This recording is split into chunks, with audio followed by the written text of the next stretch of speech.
All right, in this video, I'm going to show you how to use a combustion analyzer. We have the brand Testo, but there's many different brands out there that are all going to be fairly similar. You just have to figure out the buttons and all of the readings that you want to get. But I'll show you what we get on a furnace burning #2 fuel oil.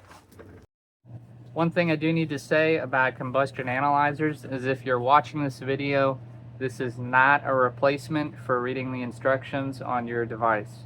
They're all slightly different. It's very important that you get it right.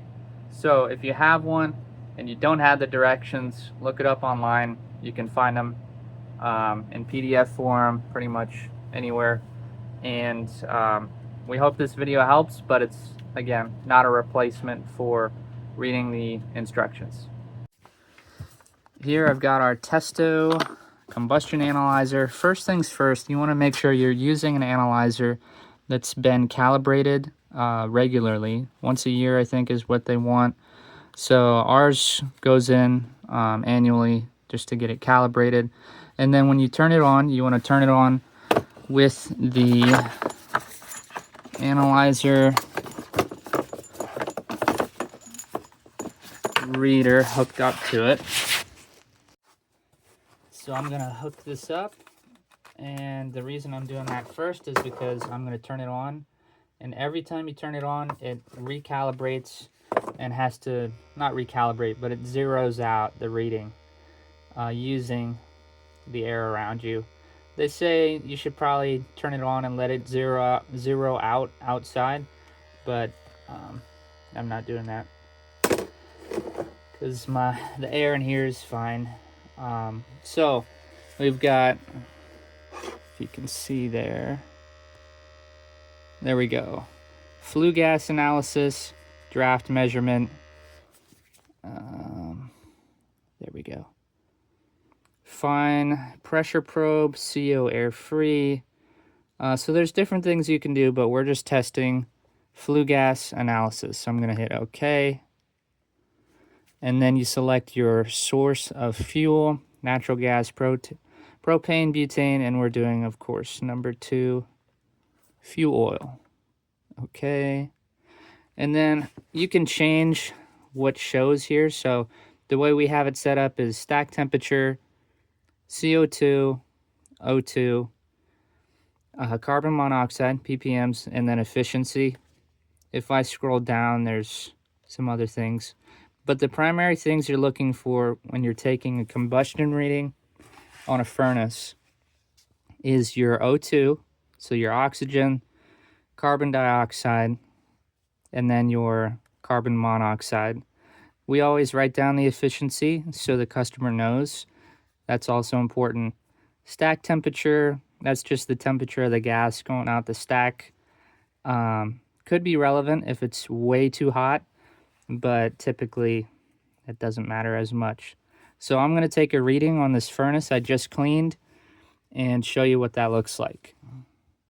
All right, here's our furnace that I just serviced, the oil burner down there. This is forced hot air. So I just jumpered the primary control box there. I'm going to just flip the power switch on to make it run. You got to make sure in your stack there is a small hole that you can put the probe of the analyzer in, and I'll show you exactly how to do this. Okay, step one, I'm going to turn the power on, and our furnace is running. So I'm going to hit OK. It's starting the reading, and I'm going to put the probe in.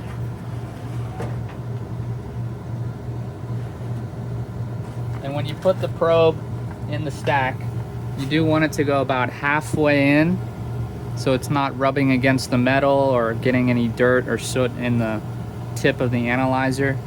In this case, I know the stack is pretty clean, and I'm just resting it in there. And we're gonna see our readings. What we're looking for on the readings is an oxygen O2 level of somewhere between 4 and 6. Sometimes it can be a little less, around 3, but that's low. And if it's over 6, It could be a little bit over, like 6.2 or 3, but really you don't want it to go too high. And if it's too low, then your furnace or your boiler could start to soot up because it's not getting enough oxygen. So really we try to get as close to 6 O2 as we can. So that's looking pretty good. It does take a while to get the final reading, so you just have to stick with it for a couple minutes. And then CO2, you want that anywhere between 9 and 12, so that's looking good as well. And then carbon monoxide, your ppms, which is very important, because if that's too high, you could have some dangerous levels potentially getting into the house. So what we look for is less than 100 ppms. I believe technically you can have less than 400, but we look for less than 100 because that's how it should be if it's burning correctly. So 36 ppms is also very good, 35. And then efficiency, anything over 80 is pretty decent. 87 is great for, and this is measuring the efficiency of the burn, not how efficient your furnace is, but how efficient is the flame and the energy you're getting out of your fuel. As far as stack temperature goes, it's still climbing, but that's pretty normal. You don't really want temperatures going above 500. It's probably going to end up in the 400s somewhere. But this is a pretty perfect reading. So a good example for you to look at. But what we would do is, if your O2 is too low or too high, that will affect the rest of the readings. So I always look at the O2 first, your oxygen, and if you need to adjust it for less or more, then you have to do that at your burner. And that's where the side air comes in. Right here on this band, or this side band, is your air. So you can open and close it for adjustments.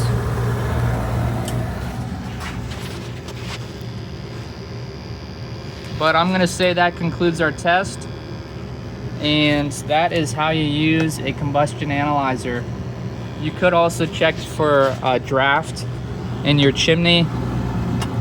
Could be very important if it's not drafting enough, and that's just another option on here.